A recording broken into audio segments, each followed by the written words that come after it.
नमस्ते दोस्तों। आज हम बात करेंगे देश के पीएम की सादगी देखकर ठेले वाला रो पड़ा। गर्मी का मौसम अपने चरम पर था। आसमान इतना तप रहा था कि मानो सूरज आग बरसा रहा हो। सड़क की पीच पर से धुआं सा उठ रहा था। हवा भी जैसे गर्म भट्टी से निकल रही हो, जिसमें सांस लेना मुश्किल था। ऐसी दोपहरी में ज्यादातर लोग घरों में डूब के बैठ रहे थे, लेकिन देश के प्रधानमंत्री लाल बहादुर शास्त्री जी अपनी अनगिनत जिम्मेदारियों के साथ सफर पर निकल पड़े थे। जीप के अंदर भी गर्मी हावी थी, पर शास्त्री जी के चेहरे पर वही शांत मुस्कान थी जो हर परिस्थिति में उनके साथ रहती थी। वे खिड़की से बाहर झोंकते हुए देश की मिट्टी को उसी प्यार से देख रहे थे जैसे कोई किसान अपने खेतों को निहारता है। रास्ते भर उन्होंने किसी तरह की शिकायत नहीं की, न गर्मी की, न लंबी यात्रा की, न थकान की। उनके स्वभाव में यह कभी था ही नहीं। काफी देर से सफर करते करते गले में दुख सुखान बढ़ने लगा। शास्त्री जी ने हल्के से खांसकर पानी पीने की कोशिश की, पर प्यास बुझ कुछ और थी। उन्हें कुछ ताज़ा, ठंडा और देसी स्वाद वाला चाहिए था। तभी अचानक उनकी नज़र सड़क किनारे एक बड़े नीम के पेड़ पर पड़ी, जिसकी छाया के नीचे एक छोटी सी ठेली लगी थी। लकड़ी के 4 पैरों पर टिकी वह ठेली बहुत साधारण थी। एक तरफ गन्नों का ढेर रखा था और दूसरी तरफ एक पुरानी चक्की जिससे रस निकलता था। शास्त्री जी ने रस की उस ठेली को देखकर मुस्कुराते हुए कहा, काफी गर्मी है, थोड़ा गन्ने का रस अच्छा लगेगा। साथ बैठा सिक्योरिटी अधिकारी तुरंत चौंकाना हो गया। जी सर, मैं ले आता हूँ। पर शास्त्री जी ने उसे रोक दिया। नहीं, तुम जाओगे तो वह बेचारा डर जाएगा। सोचो, प्रधानमंत्री की सुरक्षा का आदमी जाकर उससे रस मांगे, वह घबरा जाएगा और शायद पैसा भी न ले सके। सिक्योरिटी अधिकारी के लिए यह समझना आसान नहीं था। उसके लिए तो प्रधानमंत्री का हर कदम सुरक्षा नियमों से बंधा था। पर शास्त्री जी तो ऐसे प्रधानमंत्री थे जिनकी सोच नियमों से नहीं, इंसानियत से चलती थी। उन्होंने ड्राइवर से कहा, गाड़ी साइड में लगा दो, मैं खुद जाता हूँ। ड्राइवर पहले तो झिकझिकाकर, पर अब जब देखा कि आदेश प्रधानमंत्री का है तो उसने गाड़ी धीरे से किनारे लगा दी। धूल की हल्की सी परत उड़ी, पर शास्त्री जी बिना किसी हिचक के नीचे उतरे। उनकी चाल में न कोई घमंड था न दूरी। वे बिल्कुल साधारण आदमी की तरह ठेले की तरफ बढ़े। गन्ने वाला लगभग 30-35 साल का आदमी था। सिर पर गमासा, चेहरे पर पसीना और बदन पर धूल चिपकी हुई थी। वह रस बना रहा था और उसे पता तक नहीं था कि कौन आ रहा है। जैसे ही शास्त्री जी उसके पास पहुंचे, उन्होंने मुस्कुराते हुए कहा, भाई, एक गिलास गन्ने का रस दे दोगे? गन्ने वाले ने बिना देखे बस आवाज सुनकर जवाब दिया, हाँ साहब, अभी देता हूँ। पर जैसे ही उसने सिर उठाकर सामने खड़े व्यक्ति को देखा, वह घबरा गया। उसकी आंखों में फैल गए हाथ कांपने लगे। उनकी आंखें फैल गए, हाथ कांपने लगे। वह तुरंत ठेला छोड़कर नीचे उतरा और सीधा शास्त्री जी के पैर छूने लगा। साहब, आप शास्त्री जी, मेरे ठेले पर? मैंने अपना भी नहीं सोचा था कि आप यहाँ आएंगी। तभी सिक्योरिटी और आसपास के लोग थोड़ा पास आ गए, पर शास्त्री जी ने उन्हें इशारे से रोक दिया। उन्होंने गन्ने वाले का हाथ पकड़ा और बड़े प्यार से कहा, अरे नहीं भाई, मैं भी इंसान हूँ, मुझे भी प्यास लगती है। तुम्हारे रस का स्वाद अच्छा है, इसलिए सोचा यहीं से पी लूँ। गन्ने वाला भावुक होकर बोला, साहब, ये तो मेरा सौभाग्य है। मैं अभी आपको सबसे ताज़ा गन्ना डालकर रस देता हूँ। वह जल्दी जल्दी गन्ने साफ करने लगा। उसकी घबराहट और खुशी गन्ने की चक्की की आवाज़ में झलक रही थी। उसने बर्फ डाली, गिलास चमकाया और बड़ी श्रद्धा से रस भरकर शास्त्री जी के हाथ में दिया। लीजिए साहब, ये मेरे हाथ का रस है। शास्त्री जी ने एक घूंट लिया और आंखें बंद करके स्वाद महसूस किया। बहुत बढ़िया, बहुत बढ़िया, तुम्हारी मेहनत का स्वाद इसमें है। गन्ने वाले के चेहरे पर खिली मुस्कान बता रही थी कि यह तारीख उसके लिए कितनी बड़ी बात थी। जब रस खत्म हुआ, गन्ने वाले ने हाथ जोड़ते हुए कहा, साहब, ये कैसे पैसे ले सकता है? यह मेरे लिए सम्मान है। आपसे पैसे लेने की हिम्मत नहीं है। मेरे शास्त्री जी का चेहरा अचानक गंभीर हो गया। उन्होंने शांत लेकिन दृढ़ आवाज में कहा, नहीं भाई, मेहनत की कमाई हमेशा लेनी चाहिए। मेहनत कभी मुफ्त नहीं होनी चाहिए। पसीने की कीमत देना जरूरी है। ये ईमानदारी है और यही हमारे देश की रीढ़ है। गिनने वाला थोड़ा संकोच में पड़ गया, पर शास्त्री जी ने उसकी हथेली पकड़कर पैसे उसके हाथ में रख दिए। ले लो, ये तुम्हारे काम की कीमत है, दया की नहीं। उसकी आंखों में आंसू आ गए। साहब, आप जैसे नेता ही देश को महान बनाते हैं।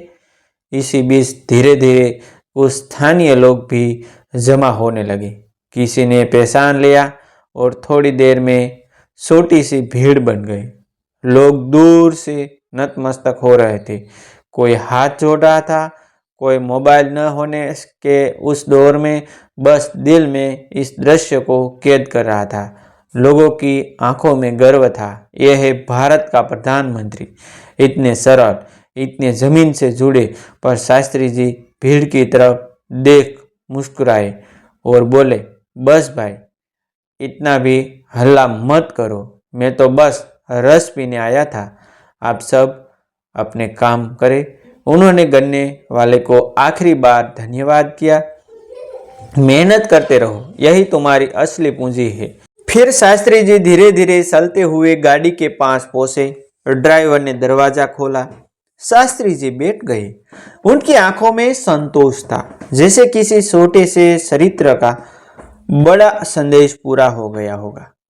गाड़ी धीरे धीरे आगे बढ़ गई, पर पीछे छूट गया एक झोपड़ी जैसा ठेला, एक भावुक मजदूर और एक ऐसी घटना जो उसकी जिंदगी की हमेशा के लिए बदल देने वाली थी। गन्ने वाले को उस दिन की हर घटना मानो किसी दिव्य सपने जैसी लग रही थी। शाम को जब उसने ठेला समेटा तो उसका शरीर तो थका हुआ था, पर मन इतना हल्का और प्रसन्न था कि उसे थकान का एहसास ही नहीं हो रहा था। वह बार बार अपनी हथेली को देख रहा था, जहां कुछ घंटे पहले देश के प्रधानमंत्री ने सम्मानपूर्वक उसकी मेहनत की कीमत रखी थी। घर पहुंचकर उसने दरवाजा खटखटाया। उसकी पत्नी ने दरवाजा खोला। उसे देखकर हैरान रह गई। आज इतना खुश क्यों दिख रहे हो? वह हंसते हुए बोला, आज तो बड़ा दिन था। आज मेरे ठेले पर प्रधानमंत्री लाल बहादुर शास्त्री जी खुद रस पीने आए थे। पत्नी ने पहले तो उसकी बात मजाक समझा। अच्छा, और क्या? कल शायद नेहरू जी रोटी खाने आए।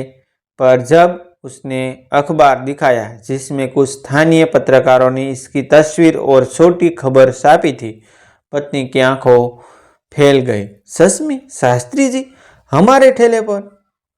गन्ने वाला भावुक होकर बोला, हाँ, और पैसे भी देकर गए। बोले, मेहनत की कमाई हमेशा लेनी चाहिए। पत्नी की आंखों से आंसू निकल पड़े। हम गरीब हैं, पर हमारी मेहनत का सम्मान इतना बड़ा इंसान करे, इससे बड़ी बात क्या हो सकती है? उस रात उस छोटे से परिवार ने खाने में साधारण दाल रोटी ही बनाई थी, लेकिन उस भोजन में खुशी, गर्व और सम्मान का स्वाद था। अगले दिन सुबह जब वह अपनी थैली लेकर निकला तो उसने देखा कि ठेले के आसपास पहले से लोग खड़े हैं। भाई, तुम्हारे रस का स्वाद चखने के आए हैं। सुना है यही शास्त्री जी आए थे। लोग दूर दूर से आने लगे, मानो उस ठेले को किसी ने सोने का स्पर्श दे दिया हो। पहले जहां उसे पूरे दिन में जितनी कमाई होती थी, अब उतनी 2 घंटे में हो जाती थी। बच्चों की स्कूल फीस, घर का किराया, दवाया सब आसान होने लगा। उसकी पत्नी बोली, लोगों में तुम्हारे रस के स्वाद की नहीं, तुम्हारी मेहनत के सम्मान की बात फैल रही है। गन्ने वाला हंसकर बोला, पर यह सम्मान मेरा नहीं, शास्त्री जी का सादगी का कमाल है। महज एक सप्ताह के भीतर यह छोटा सा समाचार दिल्ली तक पहुंच गया। कुछ मंत्रियों ने इस घटना पर चर्चा की। प्रधानमंत्री ऐसे अकेले कैसे चले गए? यहाँ सुरक्षा जोखिम है। लेकिन जब यह बात शास्त्री जी तक पहुंची तो उन्होंने बड़ी सरलता से कहा, गन्ना रस निकालने वाले की दुकान तक जाना जोखिम नहीं होता, जनता से दूरी बनाना जोखिम होता है। नेता का पद लोगों की सेवा के लिए है, उनसे दूर रहने के लिए नहीं। उनके इस जवाब ने सभी मंत्रियों को शांत कर दिया। किसी ने फिर यह मुद्दा नहीं उठाया। कुछ दिनों बाद उस गन्ने वाले के पास एक सरकारी अधिकारी पहुंचा। उसने कहा, प्रधानमंत्री जी ने पूछवाया है कि तुम्हारा ठेला ठीक चल रहा है या नहीं। गन्ने वाला यह सुनकर स्तब्ध रह गया। अरे, उनसे कहिए कि मेरी दुकान आज पहले से बहुत अच्छा चल रही है। लोग मुझे पहचानने लगे हैं। उनके आने से मेरी जिंदगी बदल गई। अधिकारी मुस्कुराया। प्रधानमंत्री को यही सुनना था। कुछ महीनों में उसने थोड़ा थोड़ा पैसा जोड़कर अपनी पुरानी लकड़ी की ठेली हटाई और एक नई साफ सुथरी और मजबूत दुकान खोल ली। बोर्ड पर बड़े अक्षरों में लिखा, शास्त्री गन्ना जूस सेंटर। नीचे छोटे अक्षरों में, जहां देश के प्रधानमंत्री लाल बहादुर शास्त्री जी आए थे। यह बोर्ड लोगों को आकर्षित करने के लिए काफ़ी था। अब उसकी दुकान पर हर रोज़ भीड़ लगने लगी। स्कूल कॉलेज के बच्चे, ऑफिस के लोग और स्थानीय किसान सब उसके रस का स्वाद लेने आते। अब उसके बच्चे निजी स्कूल में पढ़ने लगे थे। पत्नी भी दुकान में हाथ बांटने लगी। घर की तंगी दूर हो रही थी। वह अक्सर ग्राहकों को बताता, शास्त्री जी आए, यही मेरे लिए सबसे बड़ी पूंजी है। इस घटना का असर सिर्फ उसकी दुकान पर नहीं बल्कि उसके पूरे इलाके पर पड़ा। रिक्शा वाला कहने लगा, मेहनत से मजदूरी लेना शर्म की बात नहीं है, प्रधानमंत्री ने खुद कहा है। सब्जी वाला बोला, काम छोटा नहीं होता, इंसान छोटा सोचता है। चाय वाले ने अपनी दुकान का नाम ही रख दिया, मेहनत की चाय, शास्त्री जी के नाम। लोग मेहनत पर गर्व करने लगे थे। आज का युवा अगर सफलता पाने के लिए संघर्ष करता है तो उसके पास यह कहानी प्रेरणा के रूप में मौजूद थी। कुछ सालों बाद उसी गन्ने वाले का बेटा बड़ा हुआ। कॉलेज में पढ़ाई करते समय एक भाषण प्रतियोगिता में उसने अपने पिता की वही कहानी सुनाई। मेरे पिता गन्ना बेचते थे। एक दिन देश के प्रधानमंत्री ने उनसे रस पिया और मेहनत का सम्मान किया। उस दिन समय आया, मेहनत कभी छोटी नहीं होती, बस उसकी कद्र करने वाला चाहिए। उसका भाषण इतना प्रभावशाली था कि उसे पहला पुरस्कार मिला। और मजे की बात, जजों में से एक अधिकारी ने उसे तुरंत नौकरी का प्रस्ताव दे दिया। गन्ने वाला यह सुनकर रो पड़ा, मेरे बच्चे को सम्मान मिला। यह सब शास्त्री जी के वजह से है। शास्त्री जी का जीवन काल तो कुछ ही वर्षों का था, लेकिन उनकी सादगी, सच्चाई और जमीन से जुड़े विचार देश की मिट्टी में धुल गए थे। उनका मानना था कि जनता ही देश है।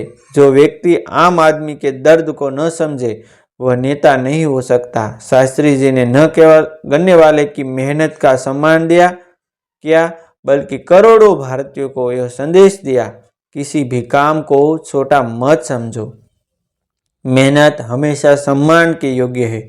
कई वर्षों बाद जब लोग उस गन्ने वाले से पूछते, तुम्हारी जिंदगी कब बदली, वह हंसकर कहता, मेरी जिंदगी उस दिन बदली जब एक महान आदमी ने मेरी मेहनत को इज्जत दी। वह प्रधानमंत्री था, पर मेरे सामने वह सिर्फ एक अच्छा इंसान था और वह आगे जोड़ता।